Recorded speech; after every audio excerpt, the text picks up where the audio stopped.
Hello crafty friends, I'm Lien from Studio Kato and I'm so happy to be back with another video. This time I'm using the Floral Reflection die set from Spellbinders. I really love this, but when I was making it, or when I was making these cards, I was supposed to be promoting Spellbinders, so I already sent off those photos a while ago. But the thing is, when you're promoting a product, you really want to show different ways on how to use these. And I had to make these cards quick, so I am going to share with you my favorite trick on how to get yourself to figure out a completely new way to use a product, be that a stamp set, a die set, anything you have in your stash. So for the first card, I am going to assemble this die or die set as it's supposed to be assembled. Now I am going to add some dimension to this base die cut with some white cardstock. I'm not going to do that for all of the individual flowers on this card, but I will on the next card. I just cut all of the flowers out of some warm toned cardstocks, and I'm just layering them on as they're supposed to be layered on. I'm not completely sure about the centers of the flowers, but it looks good to me, so that's what I do. I really love Spellbinders dies because they come with so many different pieces. Like all of these flowers, you really don't have to put them on that base piece. You can make a bouquet out of them.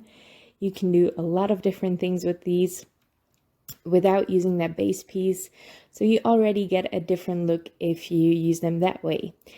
But I'm going to show you something else later. Now I die cut all of the accent pieces, so the flower centers, and there are also some buds that I will adhere from the back. I die cut all of those out of gold cardstock. It's a great way to add a little bit of shimmer to your cards without it being an embellishment or being overpowering. Just cut out your flower centers or anything like that out of some gold cardstock or specialty cardstock. I also foiled a frame on this card. This is from the Splatter Sentiments hot foil set from Spellbinders. I really like this frame because it's so simple, but it adds a lot to your card. Now, this is the way you're supposed to assemble it again. So you make two of these pieces and you reflect them on your card. So you end up with this gorgeous centerpiece on your card. It fills it up really nicely. It's a great way to fill up a card, and it's really relaxing to assemble it. This die set comes with a circle die that has a fun edge to it. And there's also a stamp set available, so you can stamp circular sentiments into that circle. And that will be a perfect way to finish off this card, but I just grabbed a sentiment die from the Special Pet Delivery die set, also from Spellbinders. Once this is all done, I'm actually going to raise this up a little bit with some foam tape over top of all of those flowers. It's going to set it apart a little bit more because the color wasn't as contrasting to my background cardstock as I hoped it would be, but it worked out fine in the end. I'm going to finish this off with some embellishments from Pink Fresh Studio. These are the clear jewels or gems. There's something clear and iridescent. I really like them. So they go with pretty much anything, and that's why I use them on a lot of cards. Now again, I needed a different way to use this die set, and I think a lot of us want more ways to use our dies because they can get a little bit expensive, die sets, because they have so many different pieces.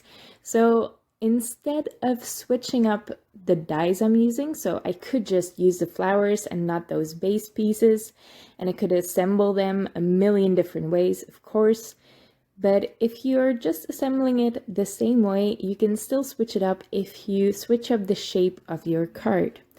This design wouldn't fit on a square card, for example, not the way it was intended at least, or it wouldn't fit on a slimline card or a mini slimline card.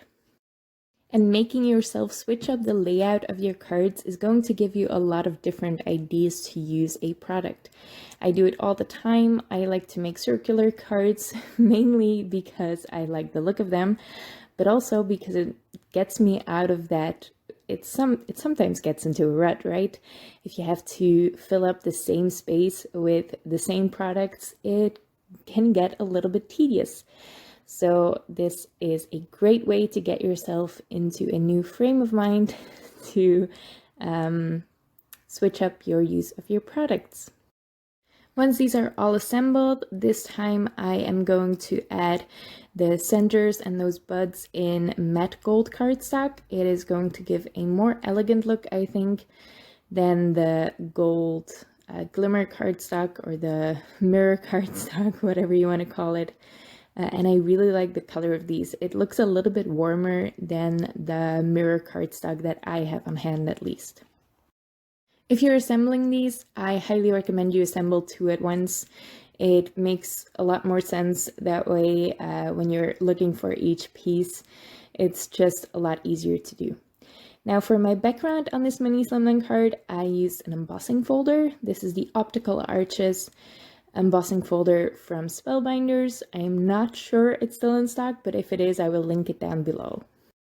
Now, how can I fill up a card with these 2 shapes that are definitely not going to fill up a mini slimline card the way they were supposed to be assembled? So I'm going to put them in the opposite corners. They are kind of corner shaped on one end. So that gave me the idea, but then you need to add something in the middle, or I want to add something in the middle at least. I used a heart die and a sentiment die. This is actually from a Halloween die set. The Hey was supposed to say Hey Boo for a ghost die set, but I just used the Hey and it fit on this heart perfectly. I'm finishing it off with some embellishments. I skipped some of the flower centers, and I'm adding a couple of glitter gold embellishments, so that's also a really fun way to switch it up. But yeah, other than changing the colors and limiting the dyes you use, you can really easily get out of your comfort zone or that same frame of mind you always have by just switching up your card size. It's a great way to look at your products a little bit differently. This is a trick I use a lot, just switching up my card bases to figure out a new way to use a product, and you can get a lot more out of your stash that way. It's a great way to just switch it up for yourself. I hope you enjoyed the video. I hope you try it out, and make sure you leave a comment down below or visit me on Instagram, because I am doing an advent calendar of giveaways. So I'll be doing 25 giveaways up till Christmas, and I hope you join me. So the link for the giveaway will be in the description below. All you have to do is like the Instagram post and leave a comment there, and I will announce the winner on my Instagram stories. So check it out. Hope you win if you want. And yeah, I'll see you next time. Thank you so much for watching.